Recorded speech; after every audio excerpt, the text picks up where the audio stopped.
Alright everybody, welcome back to the Survivalist Part 8. First off, I want to thank everybody for being super patient with me because this series does take a lot of time to make. And since I do already play like 5 hours of DayZ on an average day, getting an extra few hours of time to spend specifically on the Survivalist series can be challenging. But anyways guys, we are back and we are still in Prude. Just kind of like take a look at our inventory. And we still have a lot of cow steak that we need to cook up. We have a couple rabbit snares, which I hope that we're going to be able to get to use sometime today. And we still also have a pumpkin seed patch, or a pumpkin seed packet, which should be pretty good. We also still have our radio, which I don't really know what we're going to be doing with that yet. Let me just make sure that we have our cooking pot. We got a pile of guts in the cooking pot, but we're going to take that out. And yeah, so basically, we're still sort of in our nomadic approach. However, during the live stream, I actually asked the community to help me out a little bit. Since a lot of people play on, well, I'm just going to tell you guys the server. You know, I'm going to tell you guys the server because since I don't do this on like live, then I feel like I don't have to really worry about getting stream sniped. You know, it's something that if you stream, it's something you have to worry about, but if you make videos offline, it's not a big deal. And I just want to, like, for transparency, I'm going to just make it clear that I am playing on the Colony, which is a first and third organic roleplay server, just like DayZ Underground. So you can come on here. There's no specific rules about KOS to my knowledge, but roleplay and interactions is encouraged, which is good for our type of play style. So anyways, like I was saying, because I was having so many problems finding barrels, I actually asked the community if I could set up and basically borrow a barrel to use a little bit for the rest of this series. And to my surprise, there are a few people who are doing a survivalist playthrough similar to ours that have actually found barrels. Now I'm going to be going over and checking one out. I'm not going to showcase its location on this video for privacy reasons because the guy kind of gladly gave his location away and said, hey, if you want to go in tan leathers, go for it. Here's the location of the barrel. And there was actually 3 people who actually offered to allow me to use their barrel stash specifically for tanning leathers. Now, obviously, I would love to be able to find our own, but I don't want to be running through the North Woods over and over and over and over again for like 10 hours and not find anything. It can be very difficult to find barrels on private hives. So in order for things to get sped up and for us to start knocking off some objectives, I'm going to start to head over that way. And we're also going to be cooking some meat. I just didn't really want to cook any food in that, I guess, grouping of trees. It's a really common grouping of trees, so we're going to move up a little bit. We're going to cook a lot of this steak and see where that leads us until our propane runs out. So also I want to talk about the hunting backpack. So there were a few people that were disappointed that I took the hunting backpack. And the only reason why I feel like I'm going to justify it now compared to earlier in this series is because I need to be able to take pelts. And pelts are big. Some take up 6 slots, some take up 8 slots. They are very massive. And since I don't have a barrel stash or camping tent set up to store my supplies without it getting griefed, then I need to take this bigger backpack option for now. But I do plan on using the leather backpack, the craftable leather pack, like very soon. So it will be one of the first items that I craft for the series. Alright, well, I think to get things going, we need to cook up some food for our journey here because we gotta go a pretty big distance. It's kind of in the far northeast, and that's gonna be kind of fun to kind of get going in that direction. We haven't been in the super far northeast yet, so it would be nice to kind of check out that area of the map. I am a little we're going to be a little cautious because obviously the more northeast you go and the more east you go, the more likely you're going to be running into people, and it is full. We are rolling on a full server right now, so there are 60 other players, and we need to be very careful because I also asked, what are players like on the Colony? Well, a lot like DayZ Underground. And if you guys watch my live streams, then you'll know that that could be a good thing or a bad thing depending on who you run into. including myself. I kill a lot of players on DayZ Underground. I don't think that's a secret. So we just got to position ourselves in a very non-hostile way, and hopefully we won't get randomly shot and killed. I think we're gonna, unfortunately, guys, and I think people are gonna take issue with this, but we're gonna have to be very submissive in order to survive. Basically telling people, hey, listen, we are a hunter, we are a farmer. Here are my supplies. Please just take everything you need. If everything is what you need, then take everything, just so we can continue surviving. Going after somebody with a gun when I have a bow is going to be the last possible option. The last possible option. There's also some more news while we're cooking this cow steak. We're just going to kind of talk about a lot of different things here. I know where to get crossbow bolts, and I'm very excited to say that. However, it's going to be very difficult to get them.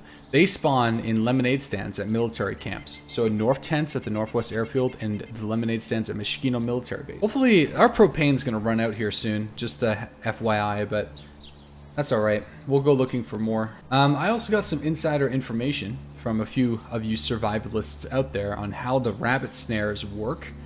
And basically you need to leave them. You have a 50% chance of snaring a rabbit if you put it down in a forest line, like putting it down in the forest, like here.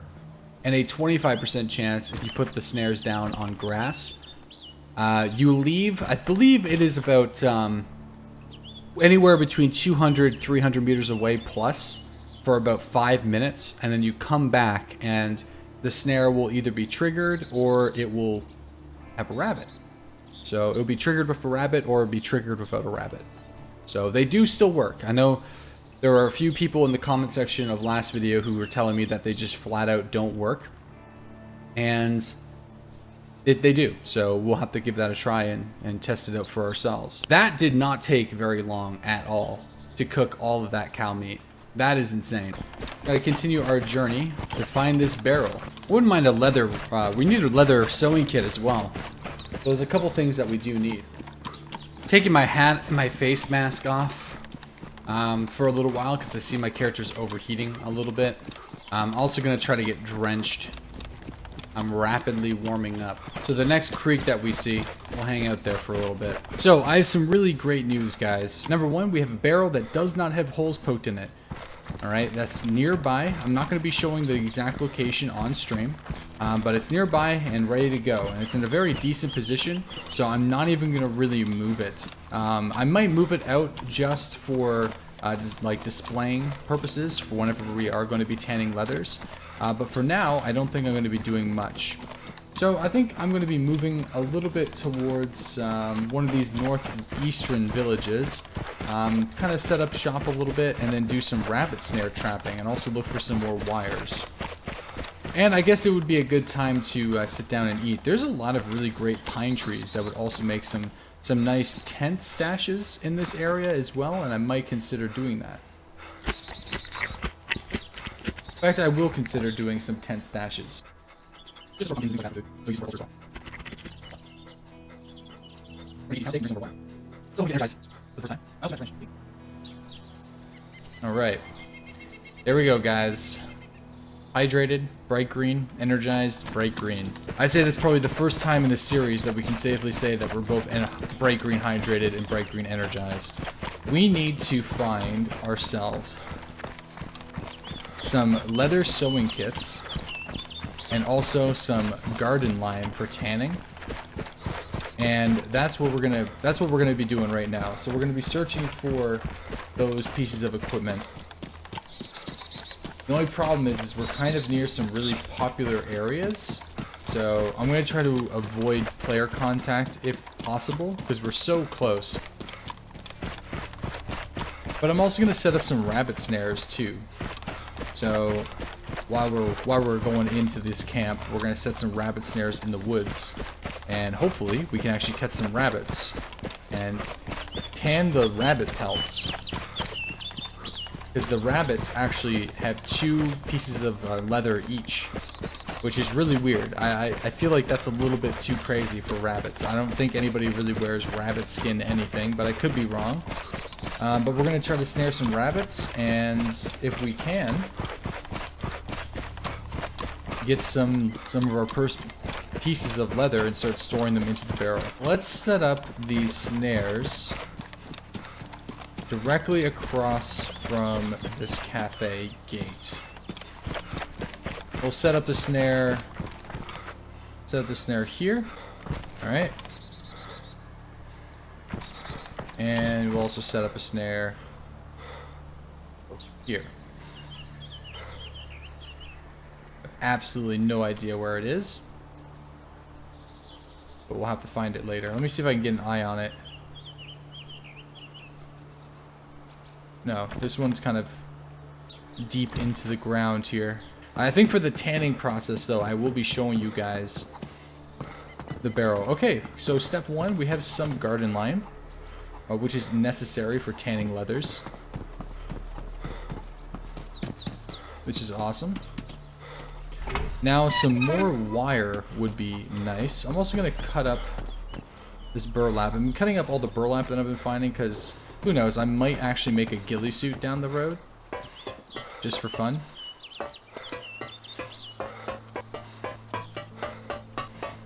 But there's a pretty bad bug with the ghillie suit. Oh damn, look at that.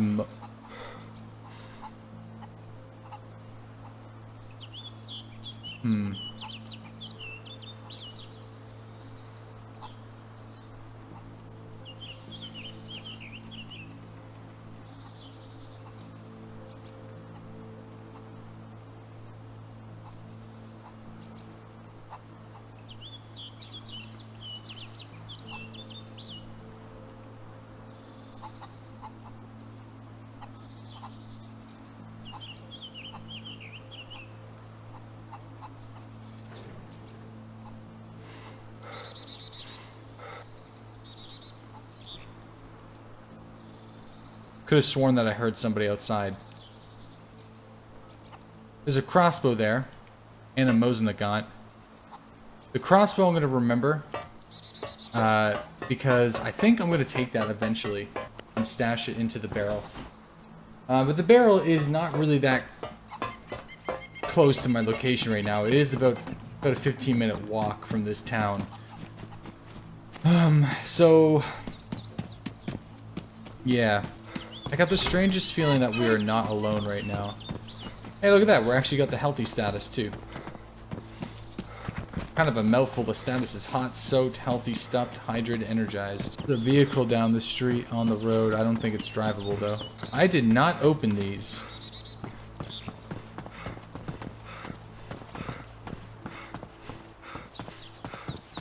Alright, let's take a look here. Did we snare a rabbit? Where is it? Hold on.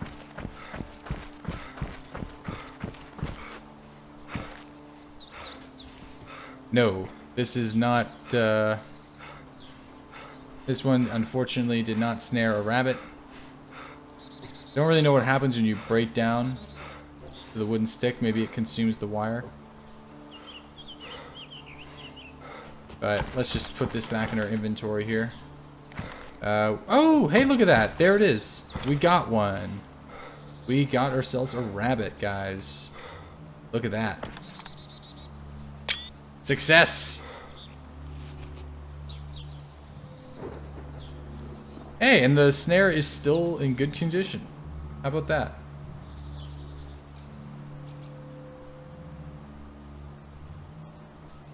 Rabbit leg.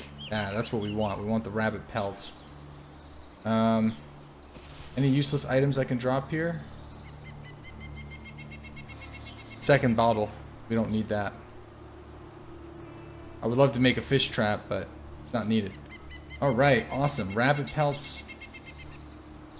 I think it's time for us. One sec here. I'm just gonna toss this for just a second. I think it's time for us to go get that other barrel, or at least see if that other barrel is there, because we're kind of getting to the point where I have so much loot that I would love to go and drop some stuff off nearby.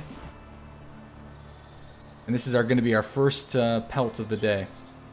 Okay, so this is some pretty insane news, but this barrel has been in this location. I'm not going to showcase exactly what location it is in to keep it secret, but this has been here for over a week with nothing in it. Like, so I'm sort of tempted of just leaving this barrel here because it's in such a good location. But I think there's also some good locations in other like spots that are closer to the tanning barrel. But I sort of have a mixed thought about that. So I feel like what I'm gonna do is I'm gonna take this barrel, and we're gonna take it closer towards my other one. Not like within like 1,000 meters away, because right now I am like a good 30 minutes from my actual tanning barrel. But this one, I hope if I can store it correctly, and there's a lot of really good locations where I can hide this thing. So we're gonna take it, and but I'm not gonna give away this location, because I feel like if shit really hits the fan, at least I know exactly where to keep my barrel for next time. So I'm gonna try my best to hide this location as well from you guys, in order to make sure that I keep it. So let's start moving towards the a new location where I can set up this green barrel and actually store some stuff and possibly even catch a couple more rabbits. Okay, I found a location that is suitable, that is reasonably close to my base location. I'm gonna keep the garden line on me, and we're gonna see if we can actually, you know what? Let's throw the garden lime in here. The rabbit pelts. This one, I honestly would be shocked if anybody found this. Again, it's inside of a pine tree. That's about as much as information as you guys are gonna get. We can actually keep these pile of guts for maybe another fishing rod or something like that too. It's interesting how rabbits are considered large game. Very, very weird on that subject, because it's really shouldn't be. I'm also so confident in this location that I'm going to be leaving my green barrel or my improvised knife, my trophy here. So, yeah. We can also leave. We can take the burlap strips with us. Not that big of a deal. I just want to leave some of this stuff with us. Our rabbit pelts. Not going to really tan any of the leathers until we get the leather sewing kit. I'm just going to start collecting the rabbit pelts. And once we get a big stockpile, we can tan a bunch at once. That's kind of my thought process here. We can also maybe cook some rabbit legs too, which would be kind of nice. And set up some more snares. So I think that's what I'm going to be doing right now. Well guys, I think I finally did it. I think I finally have a location that no one is going to be able to figure out. I've stored our tanning barrel. I've stored our storage barrel. And I think we are in the best position possible for the next part of the series. I want to give a big shout out to, you know exactly who you are. I'm not going to name your name specifically because you need to check your Twitch messages. And then after you check your Twitch messages, then I'll be able to name you in the next video, just because I feel like a little credit is due for giving me this barrel. I'm going to be, basically what I'm going to be doing is, like right now, it's a lot of work, but I think it's going to be worth it. I'm currently a couple 100 to 1,000 meters away from my barrel stash. And anything that I ever record is always going to be a good distance away. Whenever I want to show you guys the process of tanning leathers, I'm actually going to take that barrel, move it away, well away from my location, tan the leathers, and then bring it back to my safe spot. Then that way, then you guys can kind of get a glimpse of the tanning process. But for my green barrel with the holes poked in it, I'm going to show you guys that barrel, but only when I'm at the location itself. So only when I'm actually doing the loot transaction, because all you can see is pine tree, and I feel like that's fine. But anyways, guys, I think that's going to wrap it up for this episode.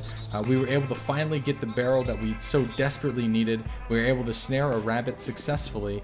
And we were also able to get energized, hydrated, even the healthy status as well. So I think that's about it, man. So thank you guys so much for watching the Survivalist episode 8. If you are new to the YouTube channel, make sure that you hit that subscription button, and you'll be notified whenever I upload a new video. And also check out my daily live streams every single morning at 8:30 a.m. Eastern Standard Time on Twitch.